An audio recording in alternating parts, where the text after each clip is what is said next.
Make sure everything looks right. Make sure I'm wearing my hat. And we are back for a brand new episode of Figured It Out, where your favorite master of the Nerdiverse collector, Mike G, gets to discuss his favorite thing in the absolutely whole wide world. 1/6 scale collecting, fig pin collecting, action figure collecting. Welcome back to the show, everybody.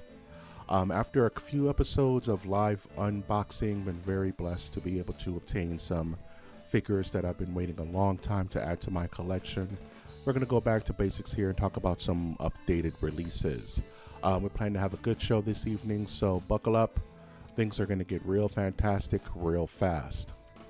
As a reminder, this is a live show, so if you want to jump in and say hi, get a shout out, ask a question, more the merrier, I always say. I'm going to go ahead and test the chat.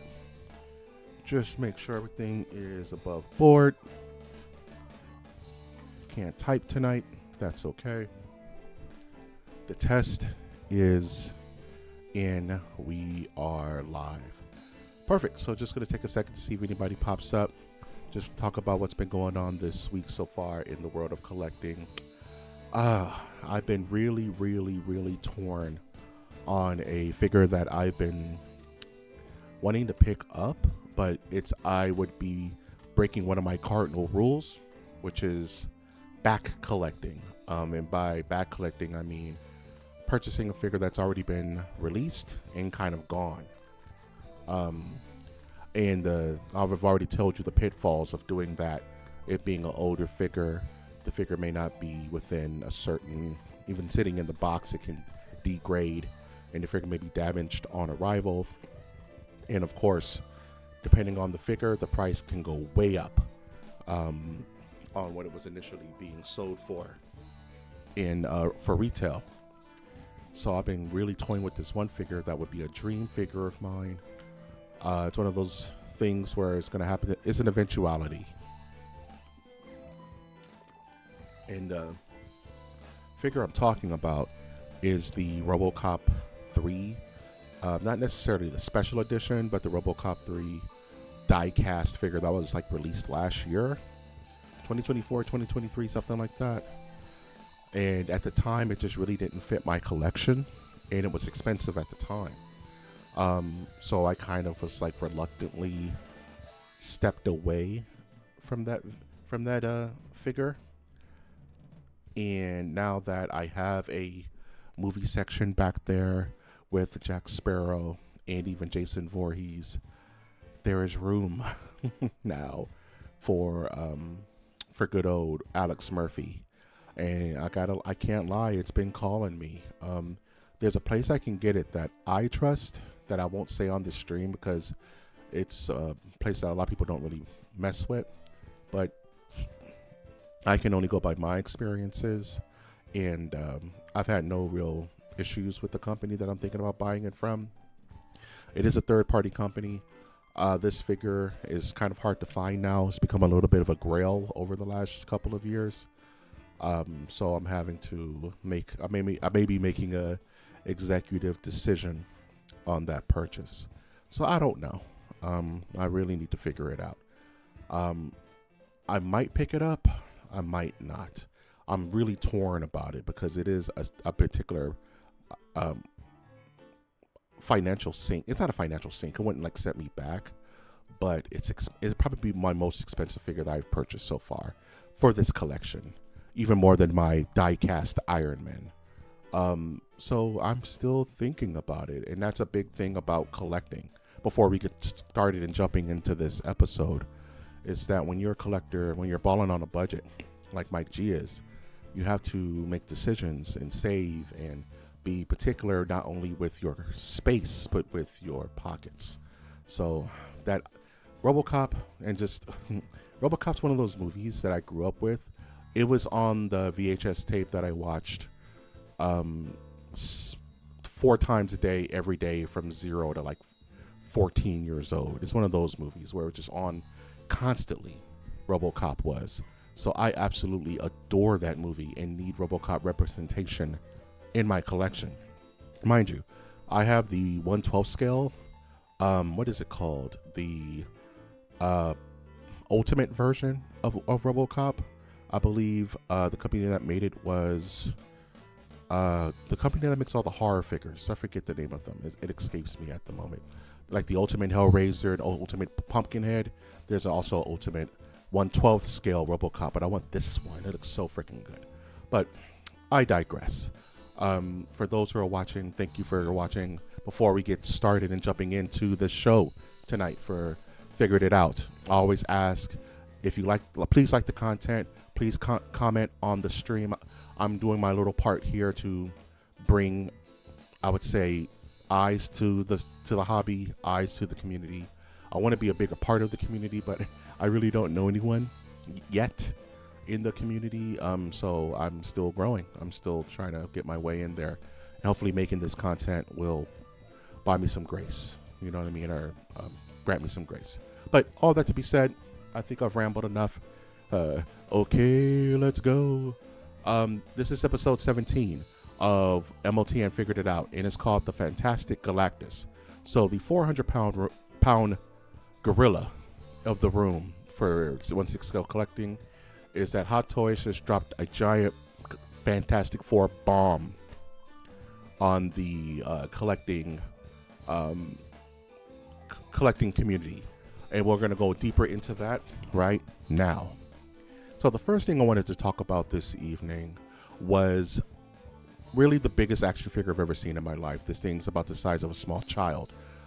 This is the one, I don't even know what scale this is. They call it a jumbo scale soft vinyl Galactus made by Hot Toys. For those who know Galactus, the Devourer of Worlds, one of the most important villains, if you want to call him a villain in Marvel Comics. This is a huge, no pun intended, or galactic style release, because Galactus is one of those characters that is just absolutely really larger than life. From being a kid and collecting action figures, Galactus was always the best figure you had in your collection. Even back from the old Toy Biz action figures of the Fantastic Four, when you found a Galactus, and I had a Galactus as a kid. Hey, what's going on, Joseph? How you doing, good sir? What's going on? MOTN, son? Son. We're talking about Galactus, son. The Devourer of Worlds. Galan himself. This figure is insane. Apparently, we're going to go into more detail about it, but my initial thoughts of this figure is, I wondered how they were going to... Because we've been talking about the Fantastic Four for a while on this show, and I've always wondered how they're going to approach doing a Galactus representation. Like, you can't do 1/12 because that doesn't make sense, right? So they're going to do, I guess, the next best thing, which is make a fairly large Galactus and kind of make him his own separate thing. He can't be 1/6 scale. That would be insane. So we're just going to go a bit deeper into what I mean. So this isn't a 1/6 scale action figure. It's more like a power pose statue, almost, in a way. You can put them in different configurations, like you see on the upper left hand side. You can put the arms down, the arms up. He has, I think those eyes are glowing eyes. I think there's like a USB mechanism or a battery probably back there. One thing I would like to call out is that the middle image there, you can see that compared to a standard size Hot Toy, he's about almost double their size, a little bit more than double their size. A sneak peek at Mr. Fantastic right there. So this thing is going to be gargantuan. A couple of things I do like is that it does come with this little baby Fantastic Four that you can put around him as they're buzzing around trying to stop Galactus. Like the picture on the lower left. They even have images of the little small ones with the Silver Surfer. I hope they give a Silver Surfer. That would be so fucking cool. With the titular Fantastic Four trying to defeat the non-defeatable, which is Galactus. I really like the detail in this guy. I think it's going to stand out and look beautiful on your shelf. No, this guy can't fit on a shelf. He needs his own separate display, really, because it's so big. Like, where would you put this thing?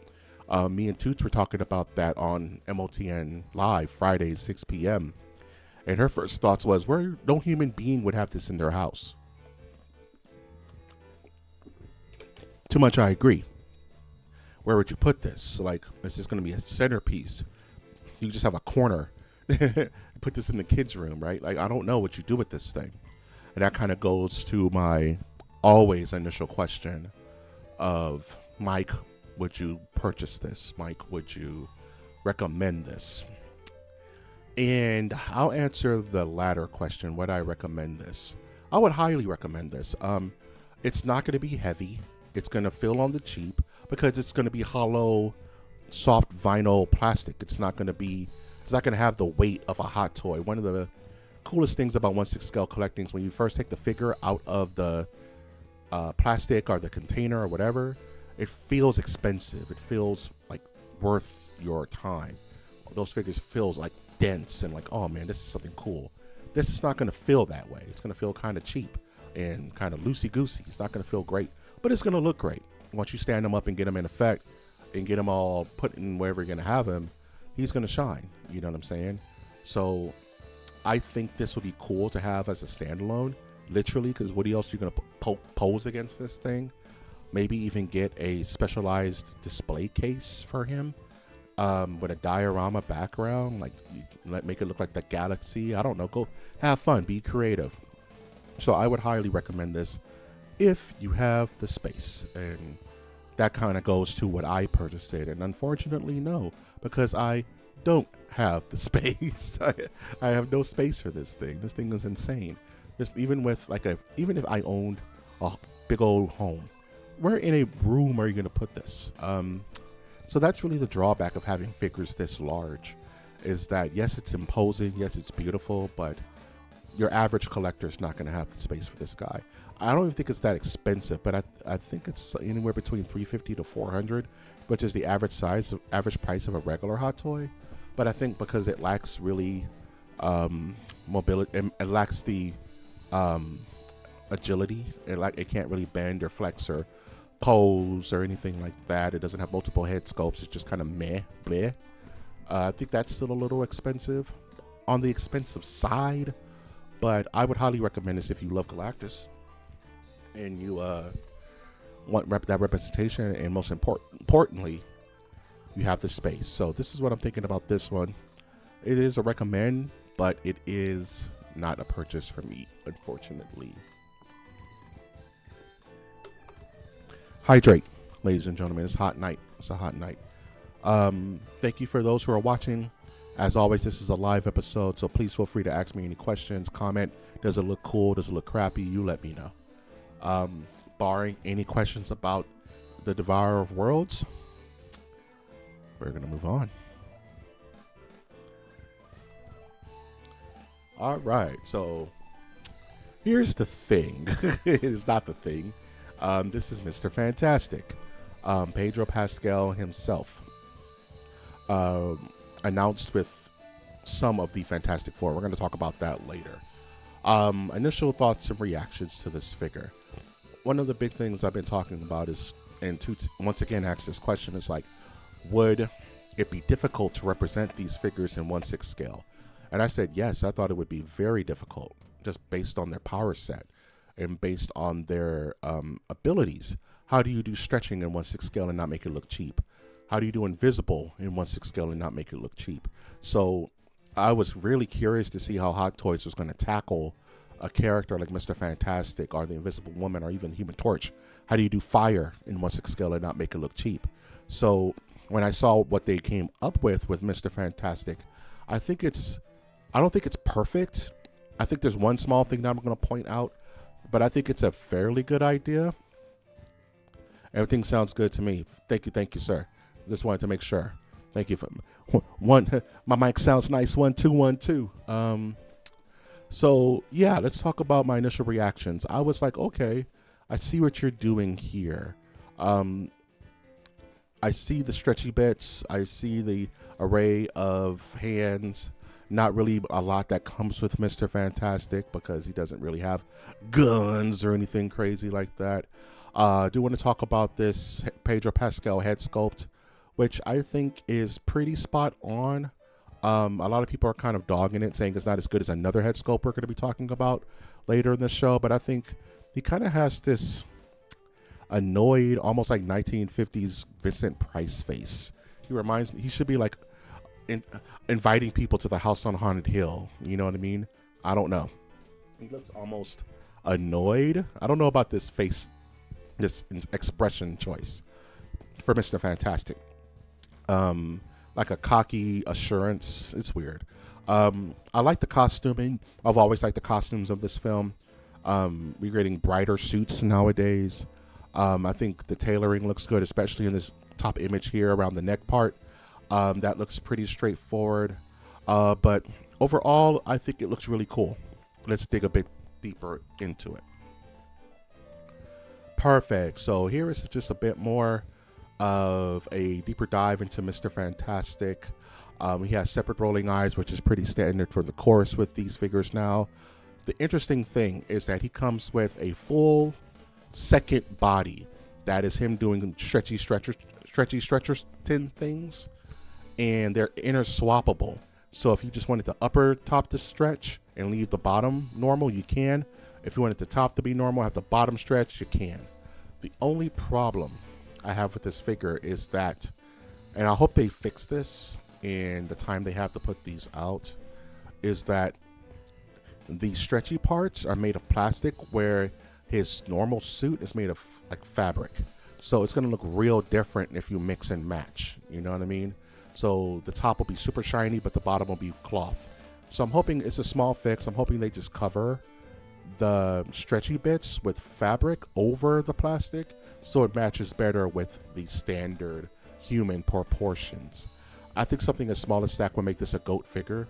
I like the stretchy bits. I think that a power pose makes sense because we honestly don't have the technology to make it stretch Armstrong. You know what I mean? Like we were with the kid. It would look goofy and it would break really fast. One thing that people don't realize about these figures is that they're very delicate.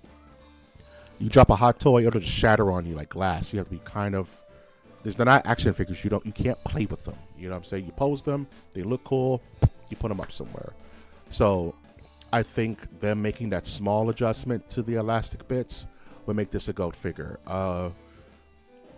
With that being said, would I buy it and would I recommend it? Here's the thing. I promise you we're going to talk more about the thing. The Fantastic Four are a packaged deal. They're probably the most packaged deal of any group in Marvel Comics. It's not like the X-Men where you can pick out your favorite 3 X-Men. It's not like the Avengers where you can pick out the Trinity. It's the Fantastic Four. It's like you have to have all 4. That's how it works. And we're going to talk, and Mr. Fantastic by himself is probably going to be about $300-400. So you do $300-400 and you times that times 4, you get an idea of the money you're getting into with this Fantastic Four line. You need them all. You got to catch them all. This is one of the cases in the hobby where you really do have to catch them all. So me personally, I'm so like in for a penny, in for a pound with this line. If I get Mr. Fantastic, I kind of have to get them all. I kind of have to dive in because it's the Fantastic Four. It's my favorite group. And also if I like this movie. If I love this movie, then it's a no-brainer. I'm probably just going to have to, save some money or something. If I don't like the movie, then it's going to make my decision a bit harder. I may wait until they get revised suits because, Marvel loves to sell shit. So this is not going to be their suits moving forward. They're probably going to change them up a little bit for Doomsday, for whatever.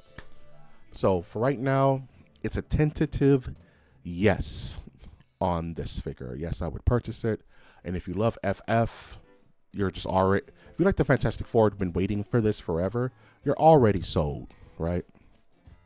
But if you're kind of on the fence, I always say, hey, wait till you see the movie. I wasn't really sold on Superman, like getting the 1/6 scale figure, until I saw the movie. And then I was like, yeah, this is coming home. Yeah, Yeah, this is kind of has to happen. So yeah, that's kind of my thoughts on Mr. Fantastic.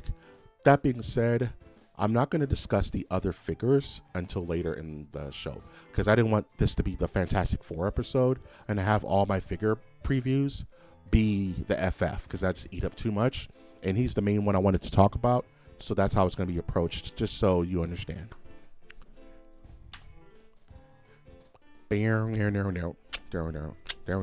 it. Do it. Papa Palpatine, Emperor Palpatine, was released this week from Hot Toys. This is the Emperor Palpatine that fought Yoda in the Grand Senate at the end of Revenge of the Sith, after he was deformed by Mace Windu, which was all his damn fault, and then end up beating the Jedi Master Yoda. Initial thoughts and feelings about this figure. I think it's a creepy boy, you know what I mean? Like, I don't remember him looking this scary in the movie. He looked kind of goofy, right? He's I'm deformed. You know, he didn't look like a damn Crypt Creeper. You know what I mean? So this sculpt is kind of not film accurate, but it looks generally menacing, right?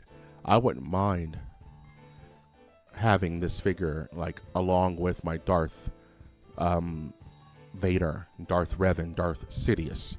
You know what I mean?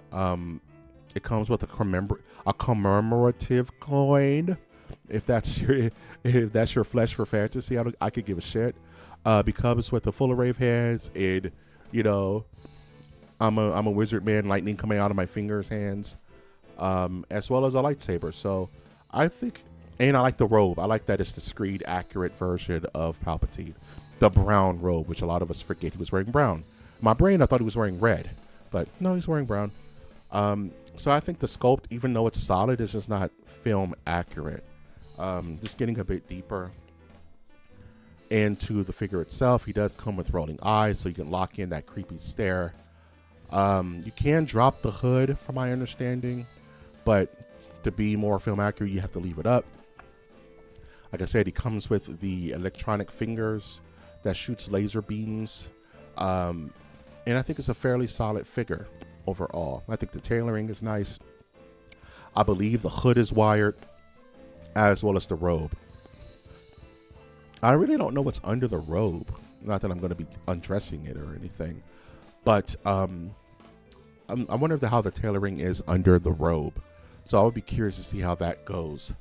You even see him in the lower corner. I want to make sure I get this picture of him fighting Yoda, the Hot Toys Yoda that came out 1,000 years ago that I want so bad. I want a Yoda, but that goes back to back collecting, which I'm trying not to do. Excuse me. Because I'm not trying to spend $500 on a Yoda. And it's Yoda. They're going to have to make him eventually, right? So, looking forward to a new Yoda. But for this figure, I'm going to make this one short and sweet. Would I purchase it? Would I recommend it? There's a lot of Palpatines that have come out recently. There's a full-blown Darth Sidious that recently launched maybe like a couple of weeks ago. There's the Clone Wars Sidious. There's a regular Emperor Palpatine. So you're almost a glutton for choice for this figure. I think the one that most recently was announced, that Emperor Palpatine that goes with the new artisan Anakin, is a better representation of the character. But if you just wanted a more creepy Darth Sidious in your collection, I think this is a solid pick. I don't think you're wrong for any of them. Drop that hood low, give him its lightsaber, put him in like in a little his fighting pose. I think you'll be good to go. And I think you'll be able to hide those wires pretty well too, with all that fabric and cloth and stuff like that. So I would get this. I'm kind of waiting for my missile silo to bring it into the shop, and I may, if the price is right, I may pick it up to put it with Vader and Revan, even though I don't have space for him. I may have to make new space. I don't know. Working on that right now. But overall, I would purchase it and I would recommend it. Raise a glass to freedom. How's everybody doing out there? Thank you for watching. Thank you for checking out my action figure stream. Not really action figure, but my 1/6 scale figure stream. Hope you're enjoying it. As always, this is a live episode, so please feel free to say hi, ask me a question. Palpatine sucks, Palpatine rules. Love to hear from you. Moving forward. You thought we were done with Pedro Pascal? Never. We're never done with Pedro Pascal. He is the rocks on the eternal shore. A couple of weeks ago, while I was doing the live figure unboxing and posing, they announced a Joel, Jesus Joel, from the Last of Us TV series that I wanted to talk about, but had things to do. Had to do the Ahsoka reveal, but she's back there chilling. So they announced Joel of The Last of Us. This is the only figure they've announced so far out of the series of The Last of Us on HBO. And, of course, the popular video game. We'll stretch a little bit. Initial thoughts. This is a good figure. This is a solid outing from Hot Toys. This is probably one of the better head sculpts I've seen since I've been collecting. I think this head sculpt for Pedro Pascal is stronger than the Mr. Fantastic head sculpt we just saw, but it's kind of a cop-out because Mr. Fantastic was smooth, kind of looking really like smooth. It was like a soft version of the character, where this is very gruff. He has a beard, he has creases in his eyebrows, he looks tired, you know what I mean? So it adds a lot more visual interest to the head sculpt. The hair is kind of swooshed and wild. It's a better hair sculpt than the Mr. Fantastic, but I think that's just the nature of the sculpting. I think the tailoring on this suit is really nice based upon what it was in the series on the show. It comes with a full array of guns and knives and working flashlights, backpacks where you can put stuff in. This is a solid figure, but I have zero interest in The Last of Us, which is sad, you know. I played Last of Us 1, which I always admit that Last of Us 1 was a banger game. I really enjoyed that game. I enjoyed the story and absolutely lost full interest in Last of Us Volume 2. Never watched it, never played it, just never on my radar. And then the show came around, and I kind of wanted to get into the first season of the show, but I really couldn't get into it. So I kind of dropped that too. So having this representation is something that I'm kind of really on the fence about. I really don't know. Let's look further into the figure. So there wasn't any big details that were announced for this guy just yet, but there's a couple of things we can glean from these images. We have a full array of weapons that Joel comes with that are integral to his story. He comes with two different ways of showing him off, one with the jacket on, one with the jacket off. He comes with a backpack where you can put a lot of his guns and things like that in the backpack and other things. Full array of hands. And he comes with a working flashlight. I love those. Indiana Jones came with a working flashlight. I want one of those so bad, but the batteries will die like that.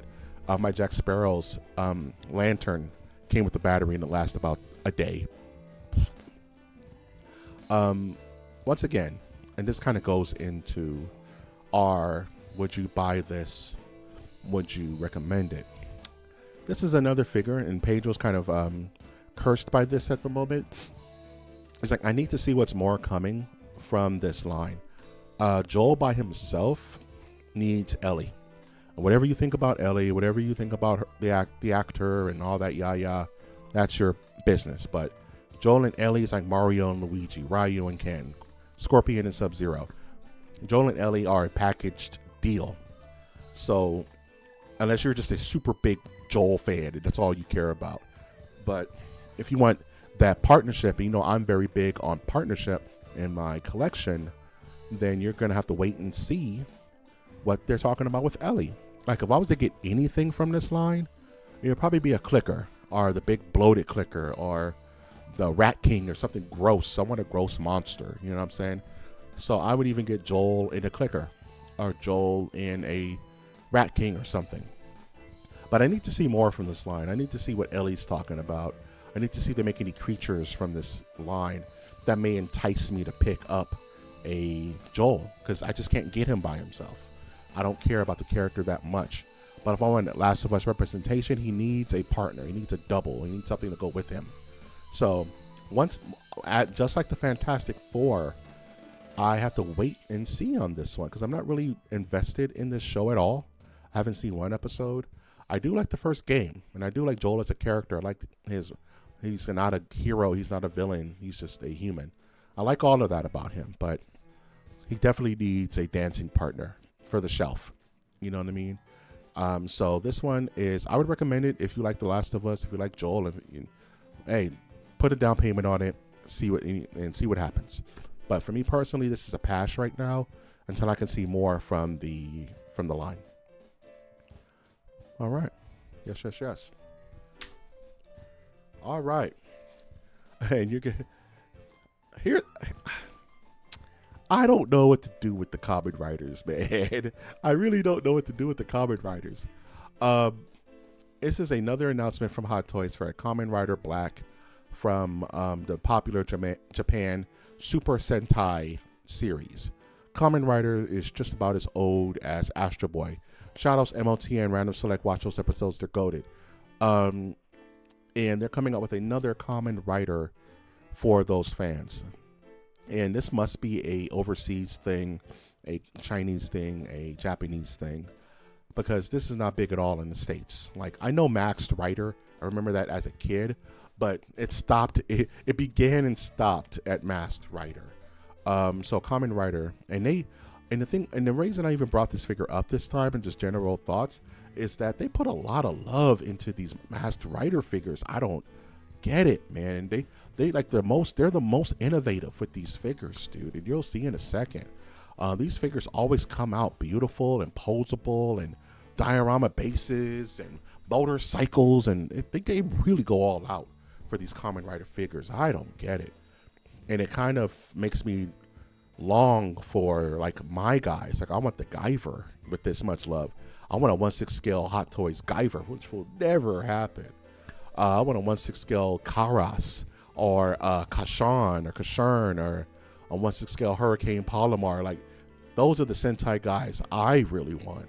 But for those who like Kamen Rider, they're always eating. Hot Toys always throws out at least 1 to 2 Kamen Riders a year. And I'm jealous. I'm actually jealous of these figures because they do so well with them. So just going a bit deeper into the figure, the first thing I want to point out is the image to the upper right of this guy doing a legit rider kick. Mind you, most Hot Toys are not that flexible. It's really hard to get a dynamic pose like that for a Hot Toy. They're really stiff, and the leather and the pleather and this is not built for that. So whatever they got, whoever their engineering guys, they seem to really love these figures because they make them damn near action figures. Look at that pose. That's like Spider-Man levels, and then you're scared that it's going to tear or break or something. It comes with magnet-activated LED light-up function. What does that even mean, though?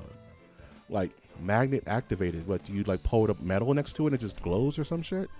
It has very detailed armoring, like very detailed stippling on the leather, or on whatever that is, and maybe it's pleather. It lights up eyes, dude.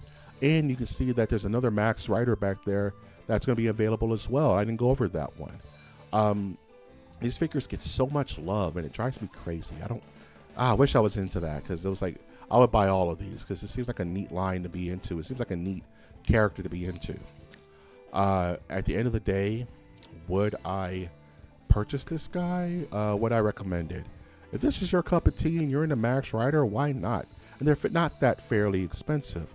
This guy also comes with a 1/6 scale motorcycle, dude, for him to ride on. The Maxed Rider. That's crazy. Why does it get so much stuff? I'm so jealous of this line. Why can't it be Guyver? Why don't they ever show Guyver any love? I bet you Guyver is like washed out in like legal nonsense. Like, why haven't we got more Guyver? I do know that they're making a new Ronin Warriors anime soon, which I'm very excited about because Ronin Warrior rules. And I hope they bring back, and Ronin Warriors is one of those childhood shows I would watch as a kid. So looking forward to that. But for this figure, if you're into Masked Rider, if you're into Common Rider, this is a no-brainer. Pick it up. They make these like once or twice a year, and they're always bangers. You know what I'm saying? These figures are always looking amazing. The light-up functions, the flexibility of the figure, it looks great. Would I purchase this? No, because I don't care about Masked Rider. I don't care about this figure. It means nothing to Mike G, but that's to Mike G for my collection. You know what I'm saying? But if you're into this is a no-brainer. I'm trying to be as what's the word I'm looking for? I'm trying to be as objective as possible. Like I cannot like something as a franchise. I cannot like something as a product and still tell you if it's a good product. You know what I'm saying? Like, you know what? This is not for me, but this thing is a banger. And it is. They always do a good job with these Masked Rider figures. It just pisses me off. I wish it was Guyver. Watch Guyver 2 Dark Hero, by the way. Watch Guyver 2 Dark Hero. Damn it. The Fantastic Four. So I had to hit you with it. And I told you we were going to circle back around to this conversation. So this is the section of the episode where I ask some questions to you, the Nerdiverse, and want to kind of get your idea of what you think. And do you think it's possible? So here's the skinny of all of this. Here is the full team of the Fantastic Four that were announced this week. The Thing, which looks amazing, Mr. Fantastic, the Invisible Woman, and of course Johnny Storm, and little bitty Herbie there too. They all were announced this week. I was torn between Mr. Fantastic and Thor on who I was going to show. I think Mr. Fantastic had a more interesting talking point. And then The Thing. The Thing's shirt comes off. He has a different head sculpt. Beautiful figure. But there's a big, giant problem with this line. Hot Toys have only announced The Thing, Mr. Fantastic, and the Invisible Woman. They have yet to announce Johnny Storm, which has everybody really nervous because Hot Toys, in their infinite wisdom, have a big problem with completing team-up lines. They hardly ever complete a team-up line. This could be going back to the Guardians of the Galaxy, where Volume 2 and Volume 3 figures never had the full team. You can never collect the full team of the Guardians of the Galaxy.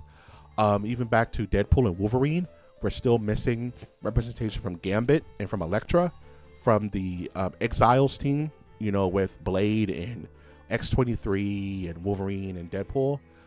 And also, we're not getting the full line for the Thunderbolts. The only ones that have been announced, really, is Yelena.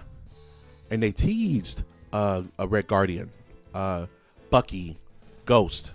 So, and a lot of times they just won't put them out. You know what I mean? And they'll just, depending on how sales go, and you'll just be SOL that you'll just be missing a character. So my biggest fear, and what really puts me off on this whole line until they do it, is where is Johnny Storm? Where is the Human Torch? And I don't want to get one of them if I can't get all of them. You know what I'm saying? That goes back to what I was saying at the beginning of the episode. It's the Fantastic Four. It's the most complete team you have to do. You have to get all four. It's a one and done. It's an in for a penny, in for a pound. And now that they're playing with our emotions, it makes me sour on the whole line right now. And it's like, it's so easy to get them. It's like it would be the perfect shelf. Them in their uniforms, it will look amazing. But the problem is that they're playing with my emotions, and they need to stop. So as of right now, I don't want to get any of them because there's no guarantee I'll be getting the whole team. And that really and that's kind of the worst part about all things right now. So I ask you, Nerdiverse, do you think they're going to shortcut us and never release Johnny? Are we being impulsive and not being what's sort of looking for a patient in their rollout? Maybe Johnny has spoilers that come with his kit that we can't see until the film is out. We have to wait and see, but my money is waiting as well. I'm not putting a dime into this line until I know I can get all four with Herbie, Herbie. So those are my thoughts on when we get the whole team. I hope we do, but if we don't, that'd be a real shame, because how do you shortchange the Fantastic Four? In the last talking point of the evening is that last week we finally got our first look at the new Mortal Kombat 2 film featuring Karl Urban as Johnny Cage. So my real question is, do you think we'll get any figures out of this line? From my understanding and from the rollout that they had for this trailer, it's a deep roster. There's a lot of characters in this film, from Shang Tsung to Shao Kahn to, as you can see in this photo, Sonya Blaze, Jackson Briggs, Liu Kang, and of course Johnny Cage, as well as Baraka. I think I saw Jade, which is getting a lot of controversy. Noob Saibot is in the film, which is pretty sick. So would I want figures from this line? I would want Scorpion and Sub-Zero. Yeah, I would want a Shao Kahn, maybe even a Liu Kang, maybe not a Johnny Cage. I've never really played a lot of Johnny. Definitely a Noob Saibot. I want all the ninjas that are in this film. I want maybe even a Jax, because I think Jax is pretty dope. But I don't know. Has Hot Toys ever made any video game movie figures in the past? I don't think so. But how many video game movies has there been? I don't think so. There's been a lot there either. So it would be an unprecedented thing. They could get the likeness to Karl Urban's face to make a Johnny Cage, but then that means opens the doors for other Karl Urban things, like Lord of the Rings, like Judge Dredd. Oh man, a 1/6 scale Dredd with Karl Urban would be sick, dude. That would definitely go on the movie shelf. 1/6 scale Karl Urban as a Dredd would be insane. But that's kind of like my hope, is that we get a couple of figures from this line. Like I said, a really, really chunky Shao Kahn would be super cool. All the ninjas would slap. Katana is in this film. I think they can really roll out some really bangers, and people will buy it because people love Mortal Kombat. But I think Mortal Kombat I think their toy licenses is tied up with Storm Collectibles now. But Hot Toys can get licenses, and I don't think Mortal Kombat is a giant A license like Marvel or Star Wars that'll break the bank. So I think they shouldn't have such a hard time getting this license and giving us a couple of figures to whet the market appetite. And if it buys, then we may get more. But yeah, give me a Scorpion, give me a Sub-Zero, give me a Noob Saibot, give me a Shao Kahn. I'll be happy. You know what I'm saying? Even give me a Katana. I used to play Katana a lot too. So definitely give me a Katana. And that is the episode for this evening. As always, I like to wait a little bit at the end of the episode just to give chances to people to come in and say hi. If they have any questions about what was gone over, thoughts, concerns, any questions about collecting, period, I am an open book and I do not gatekeep. So really happy to have everybody here for this episode of Figured It Out on this Friday night. I know it's fight night, so I wasn't expecting a big crowd, but I'm happy for those who stuck around. Thank you, Joseph, for coming through and saying hi. And just lastly, if you like this content, please hit a like on this episode on YouTube. We're trying to grow the channel. We're trying to grow the community. So please sound off and let us know you're here. We're going to be doing a referral-based sweepstakes with some really big prizes very soon. Me and Toots are working out the kinks on how that's going to work. But part of it is going to be community participation, inviting people to the channel, being more vocal in the chats. So that will get you access to some of our prizes, which are, I can tell you, some of them are insane. So looking forward to that. Subscribe, please, to our YouTube channel and to the Collective Nerdiverse. Subscribe to Tootie's Toy Box. She's working on her AT-AT right now. She's building that out. Watch Katie's constantly gaming over there, doing a Star Wars book review. So we're all balling here. We're all doing our thing. And of course, here I'm doing my Figured It Out and talking about the thing I love, which is 1/6 scale collecting. That being said, I think I'm going to bring this episode to a close. Once again, I have been Mike G. This has been MOTN Figured It Out. Collect what you love and love what you collect. MOTN out.